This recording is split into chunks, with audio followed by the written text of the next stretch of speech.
Walang sino man ang nangahas lumapit sa milyonaryo, hanggang sa isang maliit na batang babae, anak ng isang katulong, ang mabait na inalok siya ng candy. Ipalayas ninyo ang batang iyon dito, ngayon din. Umalingaw-ngaw ang galit na tinig ni Marcelo Torres sa magarang pasilyo ng penthouse. Kusang niyakap ni Carmen ang kanyang 5 taong gulang na anak, mabilis ang tibok ng puso. Hindi ito lugar para sa mga bata, lalo na sa mga tulad mo, mabilis na sabi ng tagapamahala ng gusali na nakatutok kay Batang Teresita. Tahimik siyang nakatayo, hawak ang makulay na candy at nagmamasid ng may malalaking mata. Ito lamang ang pangalawang araw niyang sumama sa trabaho kasama ang kanyang ina matapos magsara ang daycare dahil hindi na kayang bayaran ni Carmen. Hindi inakala ni Carmen Fernandez, 28 taong gulang, na ang pagtanggap ng trabaho bilang katulong sa penthouse ni bilyonaryong si Alfredo Santiago ay magiging araw-araw na kahihiyan. Mas doble ang sweldo kaysa saan man, pero ang bigat sa damdamin ay lalong tumitindi. Ginoo Torres, pakiusap, bulong ni Carmen. Maingat na hindi guluhin ang kanyang amo na nasa kabilang silid. Tahimik siya. Hindi niya istorbohin ang kahit sino. Nagsara ang kanyang daycare. Wala na akong ibang pagpipilian. Hindi ko care, matalim na sabi ni Marcelo. Hindi bagay ang batang mula sa slum sa penthouse na nagkakahalaga ng 15 milyong dolyar. Nag-hire si Ginoo Santiago ng katulong, hindi babysitter. Mahigpit na niyakap ni Teresita ang candy, ang kanyang malalaki at matatalinong mata ay tumatanggap ng bawat mapanakit na salita. Kahit 5 taong gulang pa lamang siya, alam niyang nasasaktan ang kanyang ina. Bigla at tahimik na bumukas ang pinto sa dulo ng pasilyo. Si Alfredo Santiago, ang kinatatakutang higante sa Wall Street, ay lumitaw. Walang ipinapakitang emosyon ang kanyang mukha. Pero sapat na ang kanyang presensya upang manginig ang karamihan. Sa edad na 42, naitayo niya ang imperyong nagkakahalaga ng 8 bilyong dolyar, kilala sa pagiging malamig na parang yelo. Hindi pa siya napapansin ni Marcelo. Patuloy pa rin siyang nagpapakita ng kapangyarihan. Kung mangyari ito muli, matatanggal ka, naiintindihan at huwag mong subukang umiyak, madali lang kayong mapapalitan. Mga taong tulad namin, mas malakas ang boses ni Carmen. Sa unang pagkakataon, matapang niyang hinarap si Marcelo. Ano ba talaga ang ibig mong sabihin doon? Nakangisi si Marcelo. Alam mo naman ang ibig kong sabihin. Dapat ka nang magpasalamat na nandito ka kaysa magpanggap na may karapatan. Nanahimik ang pasilyo, ang tanging naririnig ay ang marahang yabag sa marmol ng makintab na sapatos. Palapit na si Alfredo Santiago, malamig ang asul na mga mata na nakatuon kay Marcelo. Biglang niyakap ni Teresita ang kamay ng kanyang ina at lumakad pasulong. May inosenteng kumpiyansa. Inabot niya ang kanyang braso sa matangkad na lalaki na nakasuot ng matalim na suit. Gusto mo ba ng candy ko? Malambing niyang tanong. Sabi ni Mami, kapag nagbabahagi ka ng candy, hindi ka na nagagalit. Parang huminto ang oras. Nang hina ang mukha ni Marcelo, huminga ng malalim si Carmen at sa isang mahabang sandali may kakaibang kumislap sa mukha ng bilyonaryo na karaniwang walang emosyon. Tumingin siya kay Teresita at sa inabot nitong kamay pagkatapos kay Carmen na nananatiling tensyonado at mapag-alaga at sa huli kay Marcelo na halatang kinakabahan na.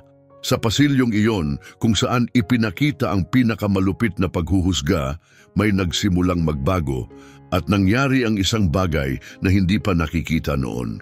Kung ang kwento ng tapang at pagbabago na ito ay nakaantig sa iyo, siguraduhing mag-subscribe dahil ang sumunod ay nagbago hindi lang ng buhay ng isang pamilya kundi naglantad ng lihim na mundo ng paghusga sa makapangyarihang mga elite.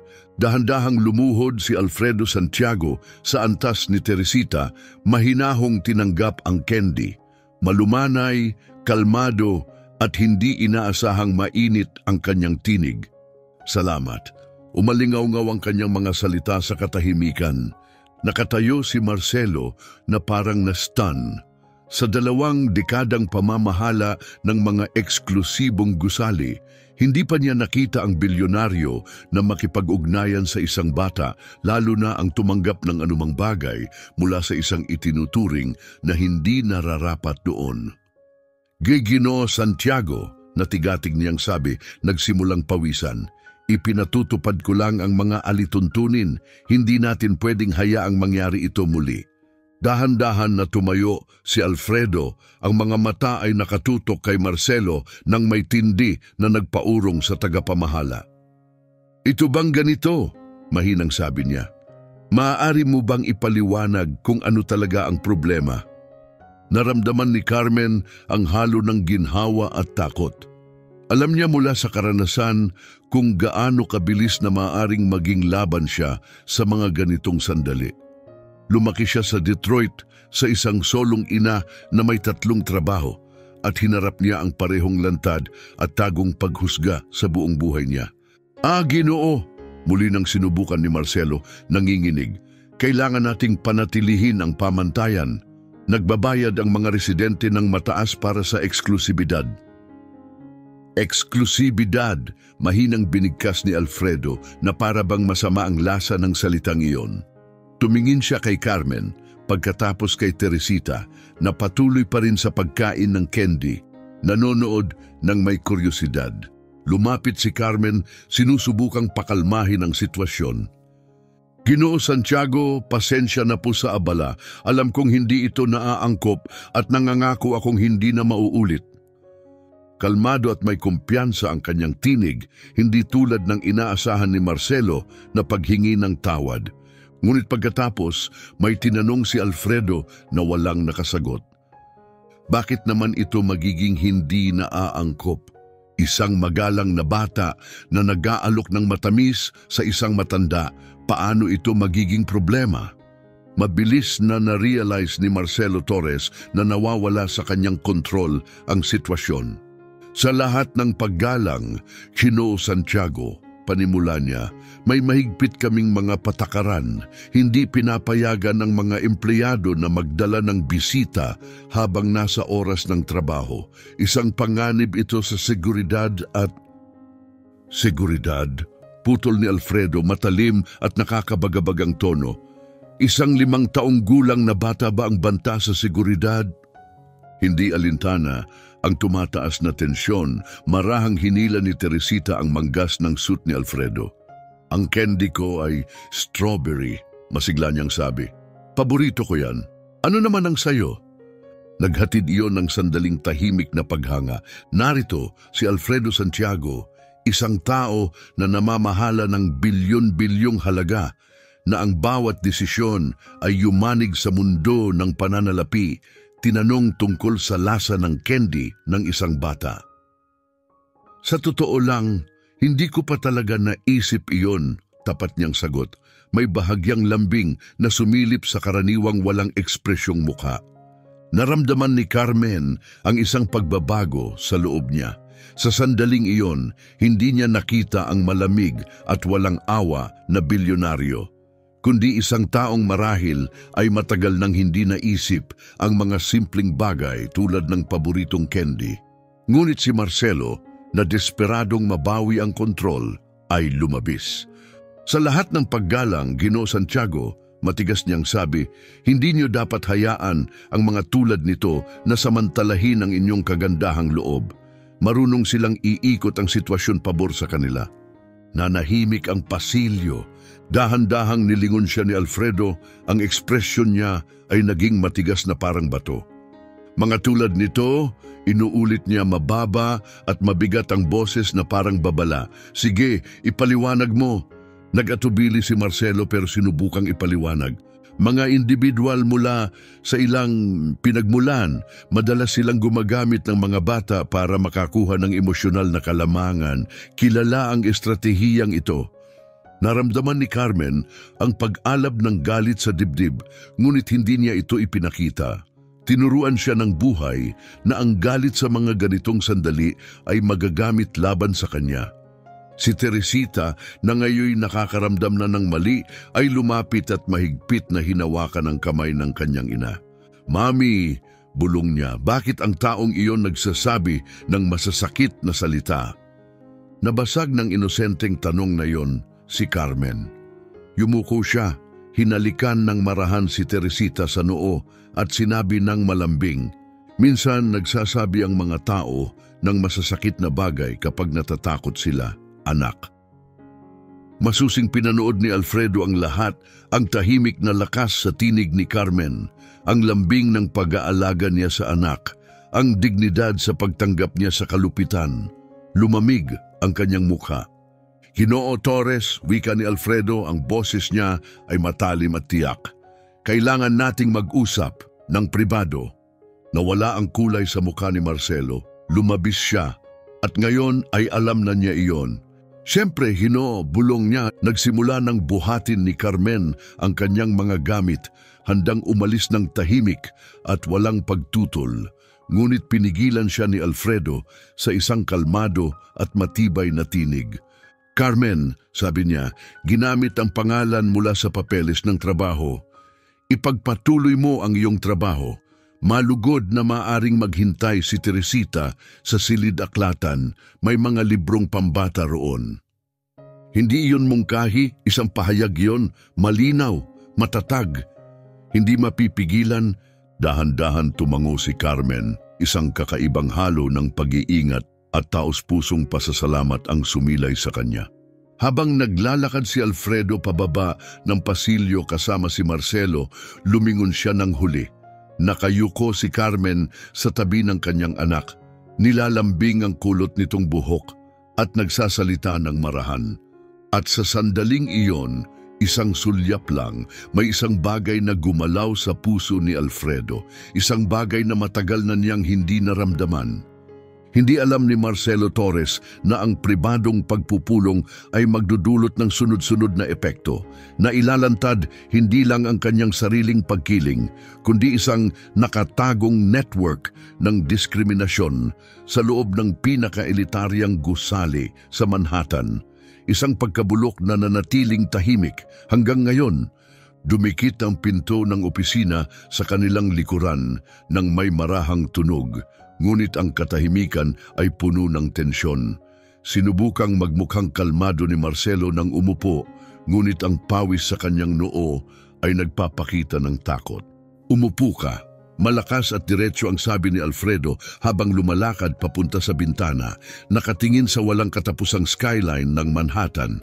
Sa ibaba, milyon-milyong buhay ang nagpapatuloy. Bawat isa may kani-kaniyang pakikibaka, pangarap at katotohanan. Umakyat si Marcelo, umupo sa mamahaling upuang gawa sa balat, pinagmamasdan ang likod ng lalaking kayang tapusin ang mga karera sa isang iglap. Sa kanyang 2 dekadang pamamahala ng mga marangyang ari-arian, natutunan ni Marcelo kung paano basahin ang mga mayayaman, pero si Alfredo Santiago ay laging kakaiba. Ngayon, may nararamdaman siyang mas delikado kaysa dati. "Ikwento mo sa akin ang proseso ng pagkuha ninyo ng mga empleyado," bigla ang sabi ni Alfredo, patuloy na nakatingin sa labas ng bintana. "Lalo na, paano ninyo tinutukoy kung sino ang karapat-dapat na magtrabaho dito sa gusaling ito?" Parang simpleng tanong, pero ramdam ni Marcelo na may patibong dito. "Aba, Ginoo," maingat niyang sagot, "hinahanap namin ang mga tauhang may magagandang rekomendasyon, malakas na karanasan, at siyempre, yaong nakakatugon sa antas ng profesionalismo na inaasahan ng aming mga residente." "Antas ng profesionalismo," paulit-ulit na sabi ni Alfredo ng mabagal. "At paano ninyo ito tinutukoy?" Hindi komportable na yumuko si Marcelo. Puntualidad, magandang pananamit, pagiging maingat, paggalang sa privacy. "Pumapasa si Carmen sa lahat ng mga yon," sabi ni Alfredo. Sa wakas ay hinarap siya. Ano pa ang problema? Nagkamali si Marcelo sa pangalawang beses. Naisip na pumapayag si Alfredo sa tono ng kanyang tinig, Lumapit siya at ibinaba ang boses. Sabihin na natin ng tapat, Ginoo Santiago, ang mga tulad niya ay laging nagdudulot ng problema. Magsisimula sa kanyang anak, susunod ang walang trabaho niyang nobyo, tapos baka mga kamag-anak na naghahanap ng tulong. Palaging ganito sa mga taong ito. Matagal na tahimik si Alfredo. Pinakinggan niya ang mga salita ni Marcelo na umaalingaw-ngaw sa katahimikan, parang malamig na hangin na umiikot sa silid. Nang siya'y nagsalita, ang kanyang boses ay may taglay na lamig na nagbigay ng kilabot kay Marcelo. Ang mga taong ito, inuulit ni Alfredo ng mabagal, "Sige, ipagpatuloy mo." Ngunit bago pa man lalalim pa si Marcelo sa paliwanag, tumunog ang telepono ni Alfredo. Tawag ito mula kay Reynaldo Aquino, ang kanyang pinagkakatiwalaang katulong sa loob ng higit 10 taon. Patunay si Reynaldo ng katapatan, kalmadong pag-uugali at pagiging discreet kahit gaano pa kasensitibo ang usapin. "Pasensya na," sabi ni Alfredo habang sinasagot ang tawag. "Reynaldo?" "Opo, Gino, alam kong may pulong kayo pero hindi ito tatagal," sagot ni Reynaldo ng kalmado. "Natapos ko na ang pagsusuri na inutos mo. 5 taon ng mga evaluation ng empleyado. Ang mga resulta ay nakakabunyag." Inutusan ni Alfredo si Reynaldo na simulan ng audit noong nakaraang linggo, matapos mapansin ang kakaibang pattern sa mga talaan ng empleyado. Sa una, inisip niya na ito ay isang routine check lamang. Ngunit ngayong nakita niya ang kilos ni Marcelo, naging mas malalim ang kahulugan nito. "Ipadala mo ang buong ulat sa aking pribadong email," inutusan ni Alfredo. "At Reynaldo, simulan mo ang buong audit. Tahimik pero masusing pag-aaral." Tinitingnan ni Marcelo, naguguluhan ngunit unti-unting kinakabahan. Hindi niya alam eksakto kung ano ang natuklasan ni Reynaldo, pero nauunawaan niyang hindi ito maganda para sa kanya. Nang matapos ang tawag, bumalik si Alfredo kay Marcelo. "Saan tayo naputol?" tanong niya. Oo, sinabi mo tungkol sa mga taong ito." Sa labas, sa eleganteng silid-aklatan, tinutulungan ni Carmen si Teresita pumili ng libro. Nabighani ang bata sa mga larawan ng mga hayop at gubat habang nahihirapan si Carmen mag-concentrate. Ang kanyang isipan ay nasa opisina pa rin kung saan nakasalalay ang kanyang trabaho at ang kanilang kinabukasan. "Mami," sabi ni Teresita, hawak ang isang aklat na may maliwanag na berdeng mga puno. "Sa tingin mo ba mabait ang matangkad na lalaki?" Huminto si Carmen saglit. "Bakit mo naman tanong, anak?" "Kasi," sagot ni Teresita na parang ito ang pinakalohikal na bagay sa mundo, "kinuha niya ang candy ko. Hindi gusto ng masasamang tao ang candy." Sa kabila ng tensyon, ngumiti ng mahina si Carmen. Sana nga lang ay ganito ang mundo, ayon sa pananaw ng mga bata. Samantala sa opisina, unti-unti nang naunawaan ni Marcelo ang lalim ng pagkakamaling nagawa niya. Mali ang pagkakakilala niya kay Alfredo Santiago. Akala niya ay isang malayong bilyonaryo na hindi binibigyang pansin ang mga detalye. Ngunit hindi nagtayo si Alfredo ng imperyong 8 bilyong dolyar sa pamamagitan ng pagwawalang bahala sa mga babala. Itinayo niya ito sa pamamagitan ng pagtuklas ng mga bagay na hindi nakikita ng iba. "Alam mo, Marcelo," sabi ni Alfredo habang naupo sa likod ng kanyang mesa, "palagi kong nirerespeto ang kakayahan mo na patakbuhin ng maayos ang lahat. Ngunit kamakailan, nagsimula akong magduda kung paano mo ito ginagawa." Nanginginig si Marcelo. "Kung may nagawa man akong nakakabahala." "O marami pang iba," putol ni Alfredo. Binuksan niya ang kanyang laptop at ininspeksyon ng screen. "Sa nakalipas na 5 taon, pinaalis o inilipat mo ang 17 empleyado. 14 sa kanila ay Latino." Nanghina si Marcelo. Hindi niya inakala na may makakapagsama-sama ng datos na yon, lalo na't hinarap siya nito. Binaboy ito, Ginoo Santiago. Palagi akong kumukuha base lang sa kwalifikasyon." "Siyempre, Sagot ni Alfredo, punong-puno ng sarkasmo ang bawat salita. At marahil ay aksidente lang na ang iyong mga puting empleyado ang ina-promote at ginagantimpalaan habang ang iba ay misteryosong hindi nagtatagumpay.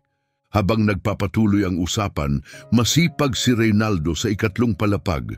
Pinagsasama-sama niya ang mga file, dokumento at tala ng performance, isang buong sistema ng ebidensya. Ang natuklasan niya ay mas malaki pa kaysa ilang maling desisyon, isang malalim na ugat na pattern, diskriminasyon na nakatago bilang pulisiya, pagkiling na nagpapanggap na profesionalismo. Hindi lang basta bias si Marcelo Torres, dinisenyo niya ang isang maingat na sistema na nagtataboy sa pagkakaiba-iba sa isa sa pinaka-eksklusibong gusali sa Manhattan. Nakita ni Reynaldo ang mga senyales, naranasan niya ito bilang anak ng mga imigranteng Koreano na nagsusumikap sa mundong minsang hindi siya tinanggap. Si Alfredo ang unang nakakita ng kanyang potensyal. Sa itaas, pinagmamasdan ni Alfredo si Marcelo ng may malamig na katumpakan na ginagamit niya sa pagsusuri ng mga bumagsak na kumpanya bago ang takeover. Alam mo ang nakakabilib sa akin? Tanong niya. Naniniwala ka talagang walang makakakita na makakagawa ka ng sistemang ito sa ilalim ng aking bubong at makakalakad ka ng walang kaparusahan. Naintindihan na ni Marcelo kung ano talaga ang kanyang kahaharapin. Hindi lang ito tungkol sa isang salita. Hindi rin ito tungkol sa isang empleyado. Ito ay tungkol sa isang bilyonaryo na natuklasan ang mga taon ng nakatagong kamalian at handang tumugon ng may maingat na galit. Ginoo Santiago, pakiusap, maipaliwanag ko. Oh, ipapaliwanag mo, sabi ni Alfredo ng kalmado, isinasara ang laptop. Sa aking legal na grupo, sa mga investigador, at higit sa lahat sa bawat taong nasaktan mo dahil sa maingat mong pagtatago ng pagkiling. Habang nakaupo si Marcelo sa pagkabigla, may ibang kwento namang umuusbong, ilang pintuan lamang ang layo. Sa silid aklatan, binabasa ni Carmen ng malakas ang isang librong pambata tungkol sa isang maliit na paru-paro na nagbago ng isang buong hardin. Hindi nila maisip ni Teresita na sa oras na iyon may mas malaking pagbabagong nagaganap. Si Alfredo Santiago, ang lalaking kilala sa kanyang nagyayelong ugali, ay naghahanda ng kumilos. At kapag kumikilos ang isang taong tulad niya, ito ay may katumpakan, kapangyarihan at layunin. Hindi pa alam ni Marcelo na ang usapang ito ay simula pa lamang.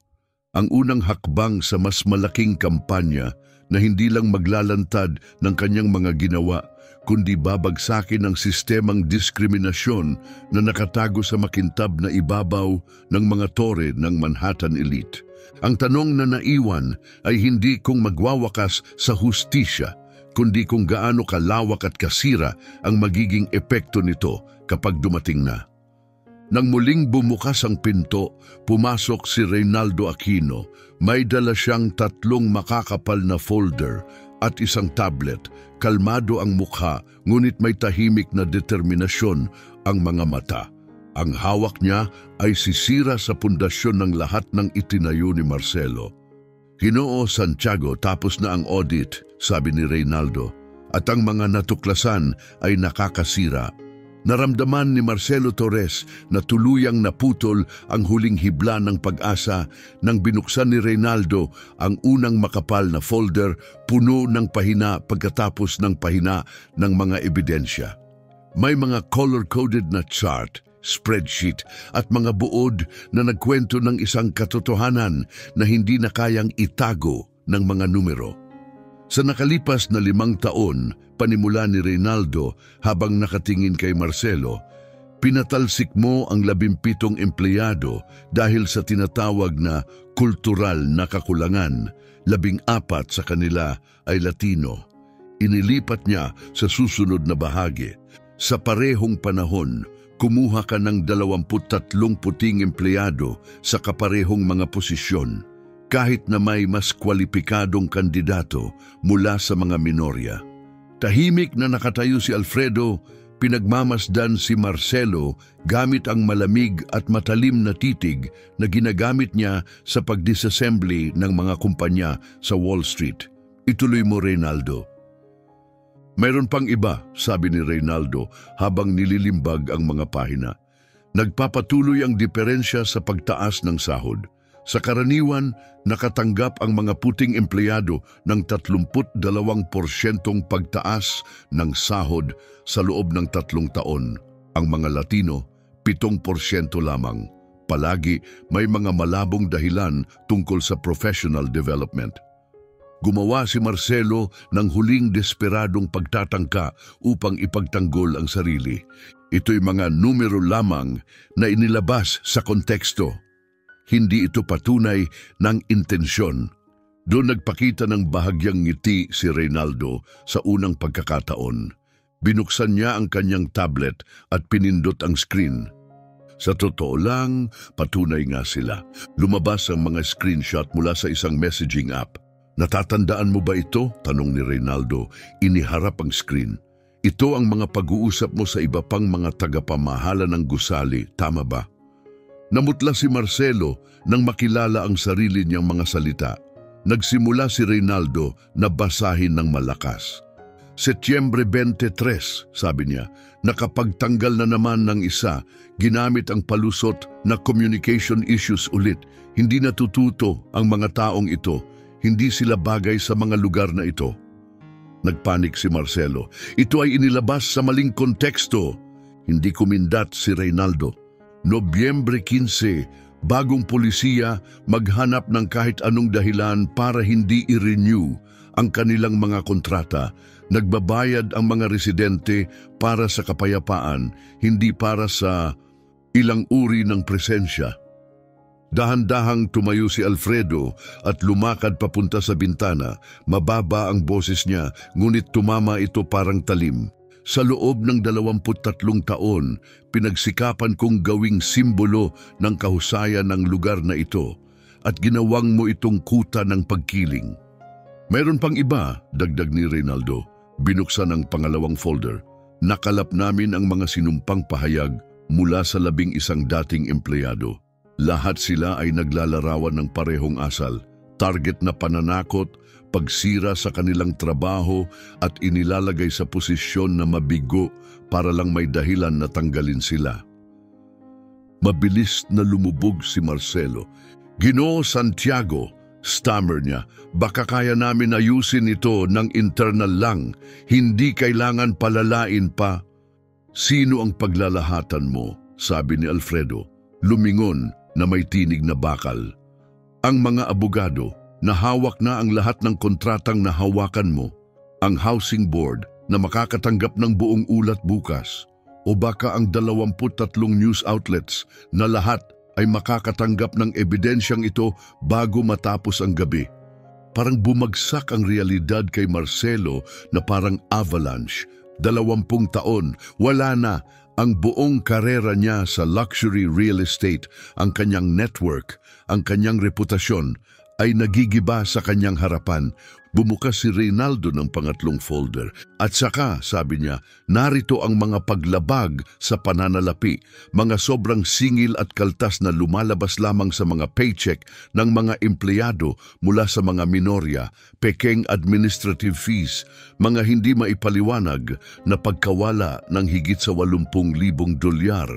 Pagnanakaw yon, diretso ang sabi ni Alfredo, hindi lang diskriminasyon, isang kriminal ka. Sinubukan ni Marcelo na tumayo, ngunit nanghina ang kanyang mga tuhod. Hindi mo ako pwedeng sirain ng ganito, pakiusap niya. May pamilya ako, may utang sa bahay. Ganon din si Carmen, sagot ni Alfredo ng matalim ang boses. Ganon din ang mga taong nadamay mo dahil pinili mong hindi sila bagay. Isinara ni Reynaldo ang tablet. Dumating ang pulis sa loob ng 40 minuto. Tinanggal na ang access mo sa gusali. Dadalhin ang iyong mga gamit sa iyong tahanan.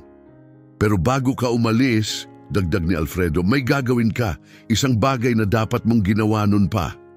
Kinuha niya ang telepono ng opisina. Carmen, pwede ka bang pumunta sa opisina ko kasama si Teresita? May mahalaga siyang kailangang marinig. Habang naghihintay, gumawa si Marcelo ng huling panawagan. Ginoo Santiago, kung lalabas ito sa publiko, masasira ang reputasyon ng gusali. Isipin mo ang halaga ng mga ari-arian. Napailing si Alfredo, walang halong biro ang tawang tumunog. Akala mo ba mas mahalaga sa akin ang presyo ng mga apartment kaysa gawin ang tama? Sabi niya habang lumalapit. Kapag kumalat ang balita at mangyayari ito ngayong gabi, kilalanin ang gusaling ito bilang lugar kung saan naghari ang katarungan, kung saan nawasak ang kultura ng diskriminasyon. Bumukas ang pinto ng opisina, dumalo si Carmen ng maingat, hawak ang kamay ni Teresita. Hawak pa rin ng maliit na bata ang stick ng candy at ngumiti nang makita si Alfredo. Carmen, malumanay niyang sinabi, may isang bagay akong nais iparinig sa iyo mula mismo kay Ginoo Torres. Tumingin siya kay Marcelo na may malamig at matigas na titig. Sige, sabihin mo sa kanya ang tungkol sa iyong mga pamantayan. Sabihin mo sa kanya bakit siya hindi bagay. Nakatitig si Marcelo sa sahig, masyadong nahihiya para tumingin sa sinuman. Natungtong ba ang dila mo? Tanong ni Alfredo. Sige, ako na ang magsasabi. Lumiko siya kay Carmen. Sa loob ng 5 taon, panimula ni Alfredo, matatag ngunit kalmado ang boses. Itinayo ng lalaking ito ang isang sistema na layuning ipagbawal ang mga katulad mo sa gusaling ito. Pinatalsik niya ang mga empleyadong Latino, pinigilan ang kanilang sahod at nilikha ang isang nakakalason na kapaligiran na puno ng mga banayad na kalupitan. Nanahimik si Carmen habang nakikinig. Puno ng luha ang kanyang mga mata, hindi dahil sa lungkot. Mga luha ito ng pagkilala, ng katotohanan. Bawat maliit na pang-aapi, bawat mapanlibak na tingin, bawat di makatarungang patakaran ay biglang nagkaroon ng kahulugan. Hindi niya ito inimbento, hindi siya sobra ang reaksyon. At ngayon, ipinagpatuloy ni Alfredo, ito na ang katapusan. Tinanggal si Marcelo Torres sa trabaho. Siya ay iniimbestigahan sa kriminal na kaso. Pumahinga siya ng saglit. At Carmen, kung nais mo, gusto kitang ialok bilang assistant building manager na may sweldo na karapat-dapat sa iyong halaga. Nanginig ng bahagya si Carmen sa pagkagulat. Lumapit si Teresita, hawak pa rin ang patpat ng candy. Naiintindihan man ng bata ang ilang bahagi lamang ng usapan, alam niyang may mahalagang nangyari. Tumingin siya kay Marcelo ng inosenteng mga mata at tanong, bakit ka naging masama sa mami ko? Tumingin si Marcelo sa bata nang magkita ang kanyang mga mata sa mga inosenteng mata ni Teresita. Ang batang minsang nag-alok sa kanya ng candy ng walang paghusga, gumuho ang lahat ng kanyang mga palusot. Hindi niya maiwasang harapin ang katotohanan sa kanyang mga mata. Mula sa kalye, sa ibaba, 47 palapag pababa, narinig nila ang mahinang tunog ng sirena ng pulis. Lumiko si Alfredo sa bintana at sa pagkakataong ito, ang kanyang ngiti ay tunay. Hindi ang malamig na ngiti ng isang matalinong negosyante, kundi isang mas malambot, mas magaan na ngiti. Alam mo, Carmen, sabi niya habang pinapanood si Marcelo na dinala palabas ng gusali ng mga gwardya, may isang bagay na poetic tungkol dito. Nagsimula ito nang mag-alok si Teresita ng matamis sa isang estranghero at nagtapos sa matamis na yon na nagbukas ng isang mapait at di makatarungang katotohanan. Mahigpit na niyakap ni Carmen ang kanyang anak. Sa sandaling iyon, naunawaan niya ang maliit at inosenteng kilos na iyon ay may mas malalim na kahulugan kaysa sa inaakala ng sinuman. Nagsimula ito ng isang bagay na mas malaki kaysa sa kanilang lahat. Ngunit habang nilalampasan ni Marcelo Torres ang wasak na dulot ng kanyang pagbagsak, isang mas malalim na tanong ang nanatili. Paano magsisimulang maghilom ang komunidad mula sa mga taon ng tahimik na sakit? At gaano kalawak ang aabot ng isang maliit na gawa ng kabaitan? 6 na buwan ang lumipas, naglalakad si Carmen sa mga pasilyo ng penthouse na may bagong layunin. Nagliliwanag ang kumpiyansa niya, hindi dahil naghahangad siya ng kapangyarihan, kundi dahil nararapat ang kanyang kinalalagyan. Bilang assistant manager, binago niya ang kultura ng gusali. Hindi lang tinatanggap ang pagkakaiba-iba, ito ay ipinagdiriwang. Ang mga patakaran sa pagkuha ng mga empleyado na ipinakilala niya ay naging modelo para sa ibang gusali sa buong Manhattan. "Ma'am, tingnan mo!" Sigaw ni Teresita habang tumatakbo sa pangunahing lobby na ngayoy puno ng makukulay na halaman na siya mismo ang nagmungkahi. Laki na ng hardin. Ngayon ay 6 na taong gulang si Teresita, pumapasok siya sa isang nangungunang pribadong paaralan, ngunit hindi nagbago ang kanyang puso. Siya pa rin ang batang nagturo sa mga matatanda kung ano ang tunay na kahulugan ng kabaitan. Si Marcelo, samantala, ay nasa ibang mundo na. Tinanggal sa trabaho dahil sa dahilan, sinampahan ng kaso sa diskriminasyon at pagnanakaw. Nawalan ng bahay, walang kumpanya ng luxury property sa lungsod o saan man ang tatanggap sa kanya. Mabilis at kumpleto ang kanyang pagbagsak, wasak ang kanyang reputasyon. "Nakita mo ba ang pahayagan kaninang umaga?" Tanong ni Reynaldo, pumasok sa opisina ni Alfredo at iniabot ang kopya ng New York Times. Ang headline ay, "Mula sa eskandalo hanggang modelo, ang paglalakbay ng isang gusali tungo sa katarungan." 17 bagong kandidato ang nag-apply dito ngayong buwan, dagdag ni Reynaldo. Tumingin si Alfredo sa artikulo pagkatapos ay napatingin kay Carmen na matapang na ipinaliwanag ang mga bagong patakaran sa mga empleyado. Natawa siya. "Nakakatawa, di ba?" sabi niya. "Kapag huminto tayo sa paghahanap ng mga dahilan para sa ating kahinaan, bigla nating matuklasan na walang kulay ang kahusayan." Halos perpekto ang kabalintunaan. Ang taong nagsabing poprotektahan ang mga pamantayan ay napalitan ng taong siyang nagtataas ng mga iyon. Naitala ang kasiyahan ng mga residente sa pinakamataas na antas. Hindi na lang hinahangaan ang gusali, ginagalang na ito bilang simbolo ng paglago at integridad. "Tito Alfredo," tawag ni Teresita, nagmamadaling niyakap siya. "Nagdala ako ng green apple lollipops ngayon. Gusto mo ba?" Ngumiti si Alfredo. "Mainit, nagpapasalamat." "Palagi," sagot niya, tinatanggap ang candy gaya ng ginawa niya noon unang araw. Sinubukan ni Marcelo na sirain si Carmen dahil sa pagkiling, pero sa huli, siya lang ang winasak niya. Natutunan ni Carmen na ang pinakamagandang uri ng paghihiganti ay hindi galit o ganti. Ito ay ang pag-angat ng napakataas sa kabila ng sakit. Kaya ang tagumpay mo ang pinakamalakas na sagot. At si Teresita, patuloy siyang nagbabahagi ng lollipops sa mga pasilyo. Ipinamamahagi ang parehong tamis na minsang nagpabuka ng isang mundo ng kapaitan. Sapagkat minsan, ang kailangan lang para simulan ang isang revolusyon ay isang batang may tapang na mag-alok ng kendi sa isang estranghero. Kung naantig ka sa kwentong ito ng katarungan at pagbabago, huwag kalimutang mag-subscribe sa channel. Dahil ang mga kwentong tulad nito ay nagpapatunay ng isang simpleng katotohanan. Ang tunay na kabaitan ay palaging magwawagi laban sa pagkiling na nakatago bilang tradisyon.